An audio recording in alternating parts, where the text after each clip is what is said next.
अस्सलाम वालेकुम। गुज़िश्ता कुछ दिनों में मैं बार बार एक बात करता आया हूँ कि हाउस इन ऑर्डर होने जा रहा है, और हाउस इन ऑर्डर होने से मुतालिक आप उमर चीमा साहब की जो ख़बर है वो पढ़ लें। आपको पता चल जाएगा कि किस किस के ख़िलाफ़ क्या क्या इंक्वायरी हो रही है और क्यों हो रही है, और कौन कहाँ है, कौन क्या करता था, क्या नहीं करता था। और इसी तरह ये जो डुअर टीम थी, इस डुअर टीम के जो सरबराह थे वो लेफ्टिनेंट जनरल फैज़ हमीद साहब थे। फैज़ हमीद साहब, जावेद चौधरी साहब का जो कॉलम है उस पर इमरान खान की मुलाकातों से मुतालिक तो मैं वीडियो कर चुका हूँ, बातचीत हो भी रही है, बहुत सारे लोग उस पर बात करें, लेकिन इसका एक और अहम और ख़तरनाक पहलू है, उस पर भी ज़रा टॉर्च मारने की कोशिश करते हैं ताकि थोड़ी सी रोशनी हो सके। तो जनाब, आपके सामने है वो किरदार के जो पार्लियामेंट को मैनेज करते थे, आपके सामने है वो किरदार जो मीडिया को मैनेज करते थे, और आपके सामने वो किरदार भी हैं जो नैब में थे, नैब चला रहे थे और फिर बाद में पीसीबी चले गए। उन किरदारों में से एक से तो मेरा ज़ाती इंटरेक्शन भी हुआ, वसी तर कौमी मफाद में मुल्क के लिए खिदमात दरकार थी, लेकिन बहरहाल हमारा ये कभी उसूल रहा नहीं है कि हम इस तरह का कोई काम करें, तो हमने अपना आज़ाद रास्ता लेने में ही जो है वो आफियत जानी। अलबत्ता वो जो 5th जनरेशन वॉर के सिपाही थे वो आज गले की हड्डी बने हुए हैं। खैर, जाने दीजिए इन बातों को। जनरल फैज़ हमीद साहब की अगर बात की जाए तो जावेद चौधरी साहब के कॉलम में जनरल बाजवा मोहर तस्दीक सब्त कर रहे हैं कि किस तरह जनरल फैज़ हमीद ऑपरेट करते थे। ज़रा मुख्तसरन इसका जायज़ा ले लेते हैं।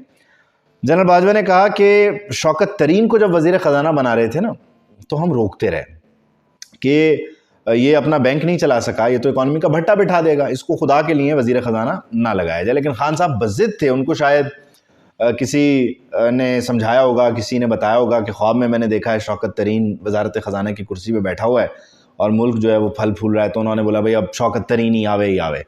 तो खैर, जनरल बाजवा साहब ये बताते हैं जावेद चौधरी को, अपने कॉलम में वो लिखते हैं कि मैंने शौकत तरीन के वज़ीर ख़जाना बनने के रास्ते में ये मशवरा दिया कि भाईजान ये बैंक नहीं चला सका तो ये इकॉनमी किसी ऐसी तैसी फेर के रख देगा, इसके बस की बात नहीं है। लेकिन खान साहब माशाल्लाह नहीं माने। अलबत्ता शौकत तरीन साहब के ख़िलाफ़ नैब में एक 8 अरब रुपए की करप्शन का केस था, और वज़ीर आज़म साहब ने फरमाइश की, ये जो कहते हैं ना एहतसाब, 26 साल जिद्दोजहद, तहरीक इंसाफ, वो साहब जनाब वज़ीर आज़म पाकिस्तान इमरान अहमद ख़ान नियाज़ी साहब फरमाइश कर रहे हैं किन से? जनरल बाजवा से, आर्मी चीफ से, कि आप जो है वो नैब में जो 8 अरब का केस है शौकत तरीन पे वो ख़त्म करवा दें। खैर, वो FATF के उस वक्त मामलात थे और उस वक्त मामला चला था IMF का भी, तो ये इतनी बुरी तरह से माशी शिकंजा सख्त था कि ऑप्शन कोई बचा नहीं। तो फिर डुअर ने ये किया, यानी डुअर जनरल फैज़ हमीद साहब ने, उन्होंने शौकत तरीन का जो नैब केस था वो ख़त्म करवा दिया। देखिए, इतना आसान था नैब केस ख़त्म करवाना, ख़त्म हो गया। वो उनकी अदाए नाज का हमसे ईमान था, उम्र गुजार दीजिए, उम्र गुजार दी गई वाला हिसाब हुआ ये तो। खैर, फिर जी एक शाम को जनरल बाजवा साहब को, अब देखें मईशत, आपके सामने जो इमेज है ना कि मईशत यूँ मईशत वूँ, हो क्या रहा था, और आज उसके जो समरात हैं, जो मैं ये बार बार बात करता हूँ, बहुत सारे जो आपको लगते होंगे बेवकूफ़ लोग हैं वो ये बात करते हैं कि आज जो कुछ है ये इमरान खान का किया कराया, इस पर हम लोग बात नहीं करते, इस पर लोग बात सुनने के लिए तैयार नहीं है। लेकिन ये हुआ कैसे, ज़रा सुन लीजिए। एक शाम गवर्नर स्टेट बैंक उस वक्त के रज़ा बाकर साहब ने फ़ोन किया जनरल कमर जावेद बाजवा को, और बहुत घबराए हुए थे जनरल कमर जावेद बाजवा के बकौल।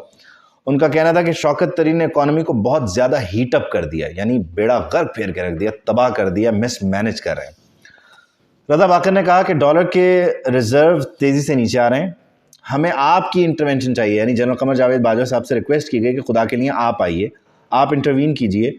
तो फिर इस तरह हुआ कि जनाब रज़ा बाकर भी और जनरल कमर जावेद बाजवा भी वज़ीर आज़म जनाब इमरान खान साहब के पास पहुँच गए। सब बैठे हुए हैं। इस मुलाकात में हमाद अज़हर भी थे, असद उमर भी थे, शौकत तरीन भी थे, रज़ा बाकर भी थे और जनरल बाजवा भी थे।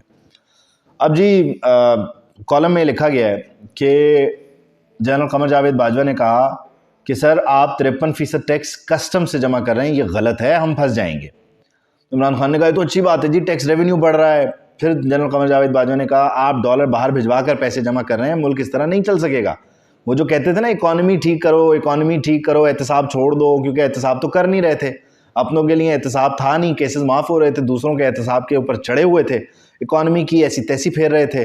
اس لیے جنرل باجوہ کہتے تھے کہ بھائی اکانومی پہ توجہ دو، اکانومی پہ توجہ دو، اکانومی پہ توجہ دو، لیکن بہرحال کسی نے نہیں سنی. تو جناب مکالمہ میں آپ کے سامنے بیان کر رہا ہوں. اب ہوا یہ کہ جنرل باجوہ نے کہا جی آپ شوکت ترین کو روکیں ورنہ ہم ڈیفالٹ کر جائیں گے. رضا باقر نے بھی اس میٹنگ میں تائید کی، اور رضا باقر نے صرف تائید نہیں کی، اس میٹنگ کے ختم ہونے کے بعد ایک اور صاحب ہیں دراز قد کے، انہوں نے بھی تائید کی. ہوا یہ کہ جی وزیر اعظم نے حامی تو بھر لی کہ آپ بے فکر ہو جائیں، آپ چلے جائیں اور یہ ہوگا اور وہ ہو جائے گا، میں آپ کی بات سمجھ گیا ہوں، مجھے اکانومی مجھ سے زیادہ کون جاتا ہے، آپ نے بہت اچھا کیا مجھے بتایا. تو ان کو اللہ حافظ کرنے کے بعد انتظار ہی ہوتا رہا، لیکن جو وزیر اعظم نے باتیں کی تھیں، باتیں گڑی تھیں، وہ انہوں نے پوری نہیں کی، یعنی جو شوکت ترین سے متعلق ان کے تحفظات تھے وہ دور نہیں ہوئے. خیر جی، میٹنگ کے بعد اسد عمر نے بھی جناب باجوہ صاحب کا شکریہ ادا کیا اور کہا کہ آپ ٹھیک کہہ رہے ہیں، ہم غلط سائٹ پر چل پڑیں، اور آپ نے جو کام آج ہمیں بتائے ہیں یہ ہمیں گزرے ہوئے کل میں کر لینے چاہیے تھے، یعنی اب ہمیں بہت دیر ہو گئی ہے. تو یہ صورتحال تھی. خان کی اپنی جو کچن کیبنٹ تھی اس میں بھی اب دیکھیں اسد عمر کو اندازہ تھا کہ اکانومی کے ساتھ کیا ہو رہا ہے، لیکن اسد عمر بول نہیں سکتے تھے. اس کے علاوہ جناب شوکت ترین صاحب تو ماشاءاللہ اب انہیں آئندہ میرے خیال میں ٹی وی پہ آتے ہوئے سوچنا چاہیے، باتیں کرتے ہوئے بڑے بڑے بیانات دیتے ہوئے، لیکن کیا کیجئے سیاست نام ہی بغیرتی بے شرمی کا ہے. تو وہ آئیں گے تو انہیں 8 ارب کے جو ان کے معاف ہوئے کیسز ہیں ان پہ بات کرنی چاہیے، اور اگر یہ غلط بات ہے تو انہیں پھر عدالتوں میں گھسیٹنا چاہیے ان لوگوں کو جو ان پر یہ الزام لگا رہے ہیں. لیکن آپ اندازہ لگائیں کہ احتساب کے نعرے کے تحت حکومت بنانے والا عمران احمد خان نیازی کس طرح سے آرمی چیف کے ذریعے، D G I S I کے ذریعے اپنے من پسند لوگوں کے کیسز معاف کروا رہا تھا، اپنے ناپسندیدہ لوگوں کو جیلوں میں ڈلوا رہا تھا، ان کی سوسائٹیز کو کینسل کروا رہا تھا، انہیں نوٹسز بھجوا رہا تھا، علیم خان، جہانگیر ترین. اور اس کے بعد جناب والا اپنے مخالفین کے لیے کہتا تھا احتساب کرو، میرے والوں کے کیسز معاف کرواؤ، اور جب وہ کہتے تھے وہ بھائی تیری مہربانی اکانومی پہ فوکس کر، تو کہتا تھا آپ بے فکر ہو جائیں، مجھے اکانومی کا سب پتہ ہے، آپ بالکل بے فکر ہو جائیں. اور آج یہ حال ہے کہ آئی ایم ایف کے ساتھ کیا ہوا معاہدہ ہم نے توڑا. آج جی جناب ہمارے اوپر جو سختیاں آنے والی ہیں، جس کا ہم سارے کا سارا ذمہ جو ہے وہ میاں محمد شہباز شریف کو ٹھہرا رہے ہیں، گو کہ ان کا بھی ہاتھ ہے ماشاءاللہ، وہ بھی کوئی بہت ہی عقل مند آدمی نہیں ہے. انہوں نے جو مفتاح اور اسحاق ڈار والا کارنامہ کیا ہے وہ بھی ماشاءاللہ، اس کی کہانی پھر کسی دن. لیکن مجموعی طور پر یہ ساری صورتحال آپ دیکھیں کہ خان ہیں خان کچھ نظر آتے ہیں کچھ، یہ کہنا میرے خیال میں زیادہ بہتر ہے.